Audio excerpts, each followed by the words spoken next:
एक सुनो, वृंदावन में एक भोंदू रहता था, उसका नाम कुछ और था,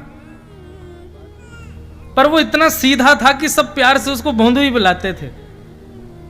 इतना सीधा था कि उसको यदि ये बोल दिया जाए कि सूरज यहां से उगा है तो वो वहीं देखता, अच्छा यहीं से उगा होगा। इतना सीधा, बुद्धि लगाता ही नहीं था कहीं भी। और वो भोंदू गैयाओं की सेवा के लिए एक आश्रम में रहता था,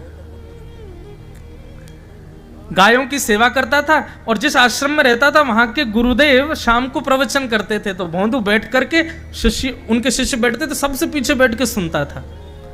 अब सब शिष्य तो केवल सुनते थे, लेकिन भोंदू को लगता था गुरुजी जो बोल रहे हैं ये बिल्कुल सत्य है, इसमें कोई झूठ नहीं है। एक दिन गुरुजी प्रवचन करते हुए बोले, यमुना के पल्ली पार भांडीर वन में ठाकुर जी गैया चराने आए। भांडीर वन का नाम सुनते भोंदू कान खड़े हो गए। बोले भांडीर वन तो मैं जाता हूं गैया लेके, मुझे तो कभी मिले नहीं वहां पे। अरे मुंह में ही कमी होगी, मुंह में ही सामर्थ्य नहीं होगी उनको देखवे कि मैं ही नहीं देख पाए होंगे, वो तो आते होंगे वहां पे, मुझे ना देखे होंगे। आज भोंदू ने पहली बार जिज्ञासा करी, गुरुदेव ठाकुर जी दिखते कैसे हैं? तो गुरुदेव भी हंस गया, अच्छा भोंदू पूछ रहा है, बैठ जाओ बताते हैं। बोले बरहा पीड़म नटवर वपु कर्णयो कर्णकारम विभ्रदवा सह कनक कपिसम वैजयंतीं च माला रंध्रान वेणो अधर सुधया पूरयल गोप वृंदै वृंदा स्वपदरमणं प्राविशद गीत कीर्ति प्राविशद गीत कीर्ति। मोर मुकुट पहनते हैं ठाकुर जी, और बोले दो कान हैं लेकिन कुंडल एक ही पहनते हैं, और ऐसे कुंडल नहीं पहनते हीरे के सोने के। तो बोले ठाकुर जी ऐसे पुष्प तोड़ के कान के ऊपर लगा लेते हैं। और बोले फिर बोले कभी ठाकुर जी इस कान में पहनते हैं, और कभी ठाकुर जी का मन भर जाता है तो यहां से निकाल के इस कान में पहन लेते हैं। दोनों कानों में एक ही कुंडल को फेर फेर के पहनते हैं। हमारे पूज्य नाना जी तो कहते हैं, वो तो और सुंदर वर्णन करते, वे क्या कहते, बोले लाला कर्णयोः कर्णकारम। अब कान तो बहुवचन है और कुंडल एक वचन है, एक कुंडल दोनों कानन में कैसे? बोले ठाकुर जी एक तरफ मधुमंगल चले एक तरफ श्रीदामा, तो जब मधुमंगल की तरफ ठाकुर जी कुंडल पहन लें तो श्रीदामा के लाला महा बढ़िया ना लग रहा कुंडल यहां पहने याकू। सो ठाकुर जी ऐसे निकाल के नहीं पहनते हैं, ठाकुर जी की चाल ऐसी मदमस्त है, निकाल करके उछालते हैं ऊपर, और यूं कान करें तो सीधो आके यहीं लगे वो पुष्प। और फिर सब ग्वाल बाल ताला बजामा जय हो लाला जय हो लाला। फिर न एक दूर चलते हुए ठाकुर जी फिर निकालें और फिर उछालें, फिर यहाँ पर रखें। फिर ठाकुर जी के देखा देखी मधुमंगल श्रीदामा भी उछालें, कोई के सिर पर जावे, कोई की नाक पर जावे, कोई नीचे गिर जाए, कान में नहीं आवे। तो कर्णयोः कर्णकारम। और कैसे ठाकुर जी? बोले विभ्रदवासः कनक कपिसम वैजयंतीं च मालां। ठाकुर जी पीली पीतांबरी, जैसे हमने ये बगलबंदी सफेद पहनी है ना, ऐसी ठाकुर जी पीली पहनते, पीली पीतांबरी। और माला कैसी पहनते हैं? बोले हम लोग तो इतनी माला गले यहाँ छाती तक आती है, ठाकुर जी ऐसी पहनते हैं पूरी पैरों तक जाए। ये देखो पीछे खड़े हैं, इतना गहना कौन पहने हैं, पैरों तक पहनते हैं ठाकुर जी। इसके पीछे भी कारण है, क्योंकि ठाकुर जी वृंदावन में पैरों में पादुका नहीं पहनते। सोचो उस वृंदावन में हम जूता चप्पल पहन के घूमते हैं, ठाकुर जी नंगे पांव घूमते थे। तो यशोदा मैया कहती लाला पादुका क्यों ना पहने? बोले मैया मेरी बछिया बछड़ा भी तो नंगे पांव घूमे, तो मैं क्यों पादुका पहनूं, इनको भी पहना दे तो मैं पहन लूंगा। मैया बोली लाला तू भी बड़ा भोरो है, गैया थोड़ी पादुका पहने। बोले मैया तो मैं भी ना पहनूंगा। तो यशोदा मैया क्या करती है, बड़ी बड़ी माला पहनाती है लाला को। क्यों? बोले लाला सीधो तो चले ना, ठोकर मार तो भैया चलेगो, तो पुष्प टूट टूट के आगे गिरेंगे, तो लाला पाम रखेगो तो लाला के चरणन में कोमलता आ जाएगी, लाल जी के चरण के नीचे पुष्प आ जाएंगे। तो वही जयंतीम च माला। और बोले रंध्रान वेणु अधर सुधया, अपने अधर की तकिया पर उस बांस को लिटा करके ठाकुर जी अपनी कोमल उंगलियों से उसके चरण दबाते। नाक का मोती मानो उसके लिए छत्र का काम करता है। आंखों की पलकें वंशी बजाते समय जब खुलती हैं बंद होती हैं तो मानो दो दो दो दो सेवक अपने हाथ में पंखा लेकर के उस बांस की सेवा कर रहे हैं। क्यों? अरे भैया, या बांस ने गर्मी सही, सर्दी सही, वर्षा सही खड़ी रही, बंसी बनाने वाले ने या को बीच में ते आके काट दियो, वाकू भी सहो, छील दियो तब भी सहो, सरिया ते या में छेद कर दिए तब भी सहे।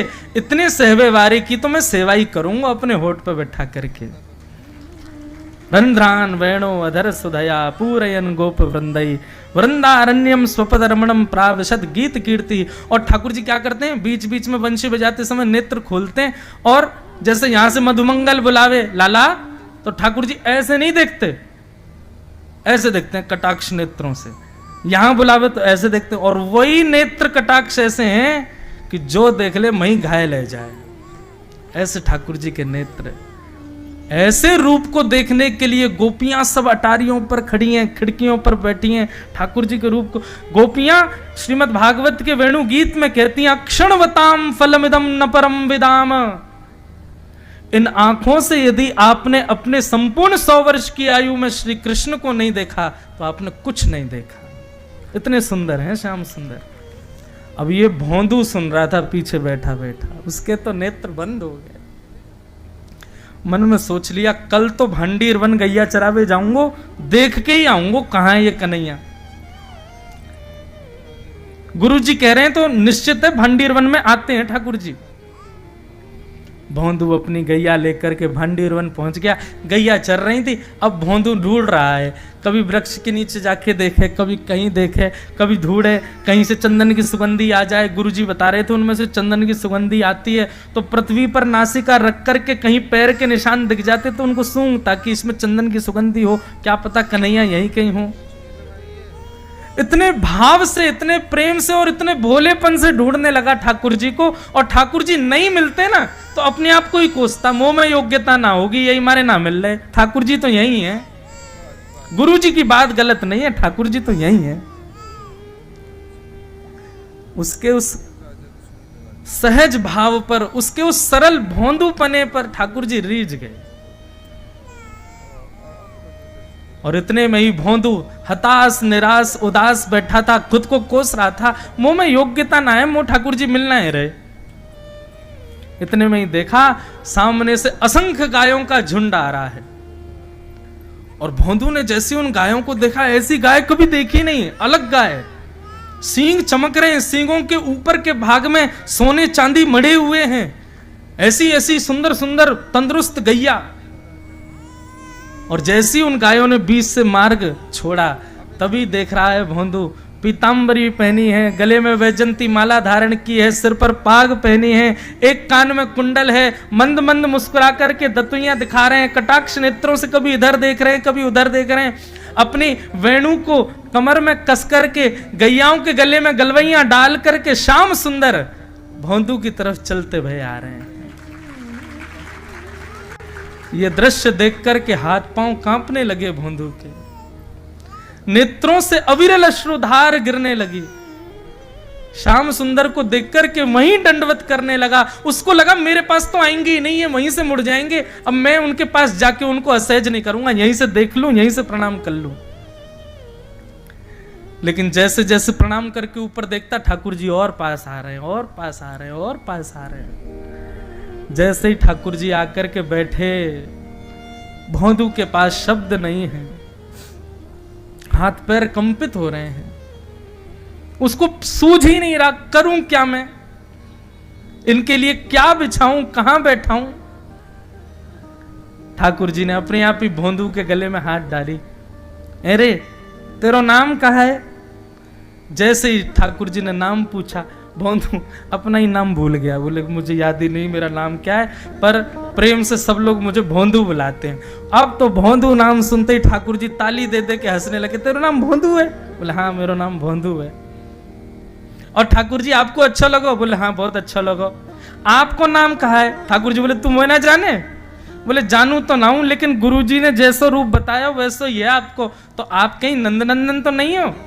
ठाकुर जी बोले हाँ मैं नंदनंदन नहीं हूं, यशोदा जी को लाला, नंद जी को लाला। भोंदू बोलो जय हो भगवान, आज आपके दर्शन है गए। गुरु जी और सब बालकन को तो आप शायद रोज ही मिलते होंगे, लेकिन मैं ही अभागो, मुंह को आप आज ही मिले हो। ठाकुर जी बोले अब चल बात मत बनावे, जल्दी कछु खवा, मुंह को भूख लग रही है। भोंदू एक कपड़े में रोटी बांध के उसमें मिर्च और गुड़ रख करके लेके गया। 2 रोटी थी। भोंदू ने जैसे खोली, एक रोटी ठाकुर जी के सामने धर दी, एक अपने पास रख ली। बोले मैं भी तो खाऊंगा।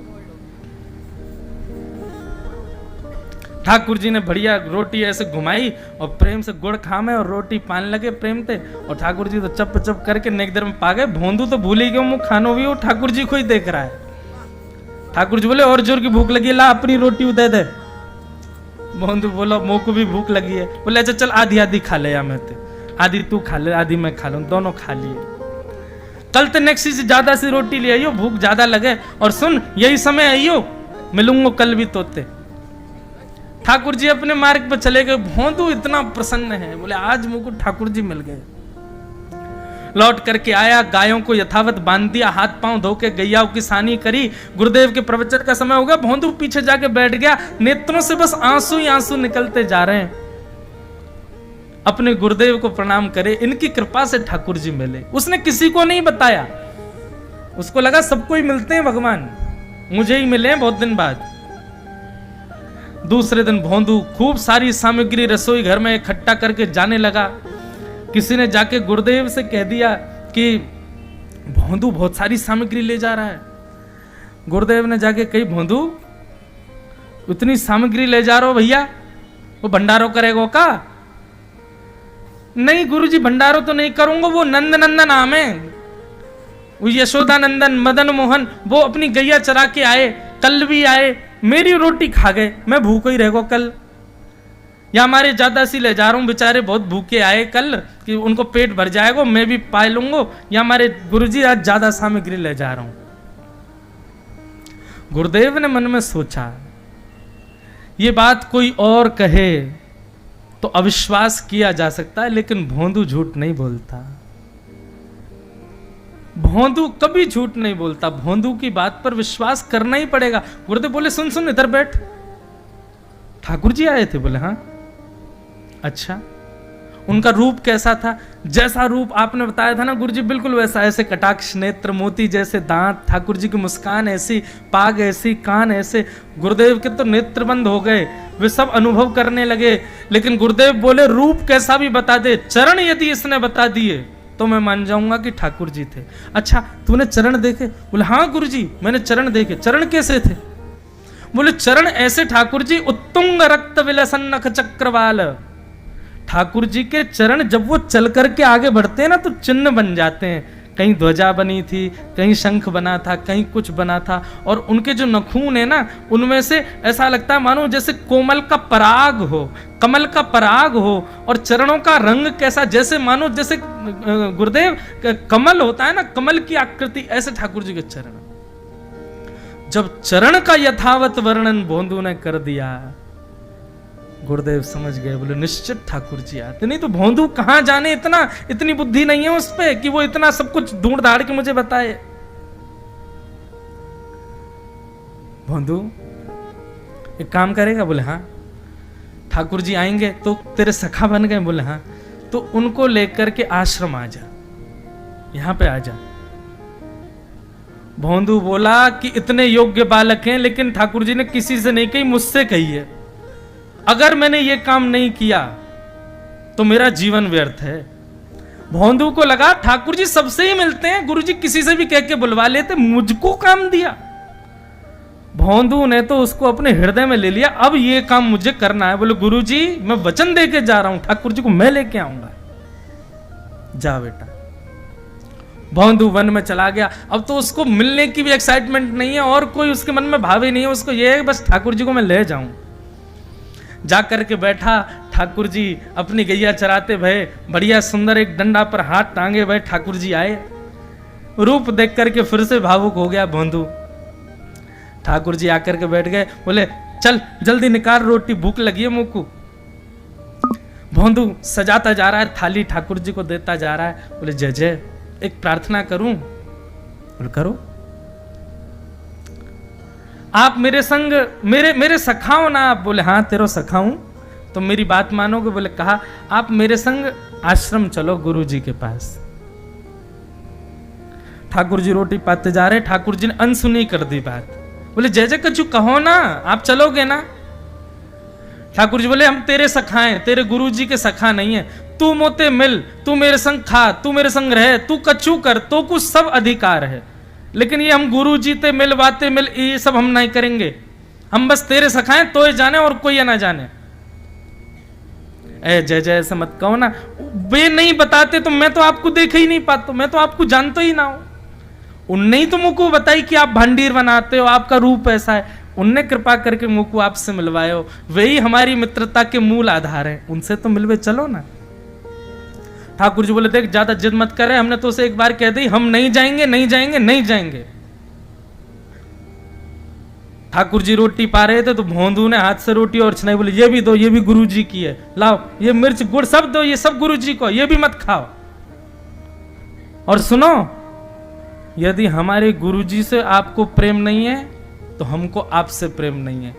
कल ते अपनी गैयान को लेकर कहीं और चरावे जाओ, होंगे तुम नंदन नंदन अपने गांव के, मेरे गुरु जी के पास नहीं जाओगे। और सुनो, ये मुंह में जो रोटी रखी जाओ को उगल ले आओ, ये भी गुरु जी की रसोई में बनी है, हमारे गुरु जी से नहीं मिलेंगे। ठाकुर जी बोले अरे भोंदू ने रुक तो, नहीं नहीं नहीं अब तो मैं सुनूंगा ही नहीं, आपने ऐसे कैसे कह दी नहीं जाएंगे, 3 बार नहीं जाएंगे नहीं जाएंगे। और ये भांडीरवन मेरो है, मैं यहां गैया चरावे आऊं, कल से अगर तुम और तुम्हारी गैया दिख गई मुझको तो तुम्हारी गैयान को लेके मैं चलो जाऊंगा आश्रम, फिर तुम्हारी मैया बाबा तुमको मारेंगे। ठाकुर जी बोले अरे भोंदू इतना नाराज? बोले यदि मुझसे मित्रता रखनी है तो मुझको वचन देना पड़ेगा कि आप आश्रम चलोगे, और अगर आपने फिर से नहीं कही तो मैं जा रहा हूं वापस, और कभी आपको मुख नहीं देखूंगा, अपना मुख नहीं दिखाऊंगा। ठाकुर जी बोले इस मुख को देखने के लिए या संग के लिए लोग पता हो तो कितनी तपस्या करें। बोले जो तपस्या करें उनको मुबारक, तुम मुझको ना चाहिए, मुझे ना मिलना तुमते, मुझे कोई गरज ना पड़ रही तुमते, आज तक नहीं मिले, कल ही तो मिले हो मोते, वो भी गुरुदेव की कृपा से मिले हो, जाओ मत मिलियो, मुझे ना चाहिए तुम। ठाकुर जी बोले मैं तो ना जाऊंगा, मैं तो तेरे पास ही रहूंगा। बोले तुम मत जाओ, मैं जा रहा हूं। भोंदू ने अपने सब सामान उठाए, गैया वैया उठाई, हाँकता हुआ गैयाओं को लेके जाने लगा वापस। ठाकुर जी के नेत्र सजल हो गए। भोंदू, ठाकुर जी पुकार रहे हैं भोंदू को, मानो जैसे त्रिलोकी लेके जा रहा है वो ठाकुर जी के, जैसे मानो पूरा ऐश्वर्य ठाकुर जी का ले जा रहा हो। अरे भोंदू ने रुक तो जा। भोंदू बोला अपना मुख भी नहीं दिखाऊंगा यदि आप नहीं चलोगे तो।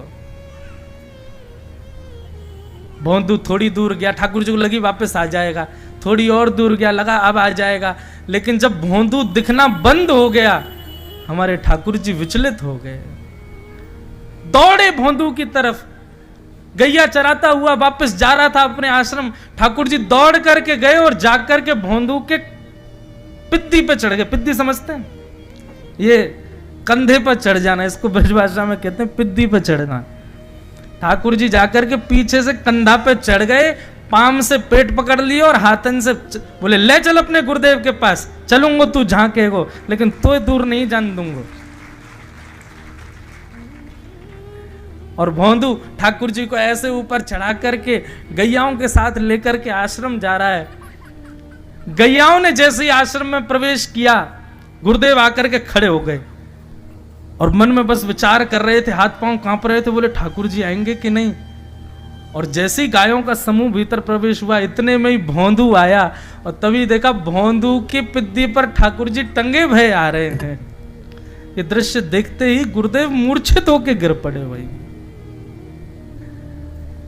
जैसे तैसे होश में आए, होश में आकर के जैसे ही ठाकुर जी को देखा, सिंहासन पर भगवान बैठे हैं जहां गुरुदेव बैठते थे और भोंदू उनके बगल में बैठा है।